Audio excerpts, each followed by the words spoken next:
Hello guys, આજે અમે નીકળી પડ્યા છે અમદાવાદ જવા માટે. બેન બનેવી ભાણો થોડા દિવસ તો મારા ઘરે રોકાઈ ગયા, પણ હવે અમે બધા ભેગા મળીને જઈ રહ્યા છે અમદાવાદ.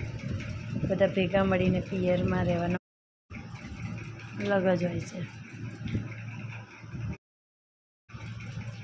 હવે આપણે નીકળી પડ્યા છે પ્લેટફોર્મ તરફ.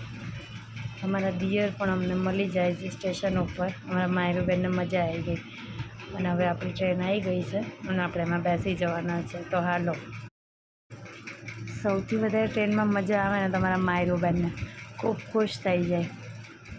ત્યાં અમે થોડી ભેળની પાર્ટી પણ કરી લઈએ છીએ, પણ અમારી ચિલ્ડ્રન પાર્ટી બિચારી સૂઈ જાય છે એટલે અમે જ લોકો તેનો આનંદ માણી લઈએ છીએ. વાતો કરતાં કરતાં ક્યાં સફર પતી જાય છે ખબર પણ નથી પડતી અને આપણી મંઝિલ પણ હવે આવી ગઈ છે. આપણે ગાંધીગ્રામ સ્ટેશન ઉપર હવે પહોંચી ગયા છે. અમારી ચિલ્ડ્રન પાર્ટી ઉત્સુક છે એના મામાને મળવા માટે. તો હાલો, આપણે નેક્સ્ટ બીજા વ્લોગમાં મળીએ. જોવાનું ભૂલતા નહીં.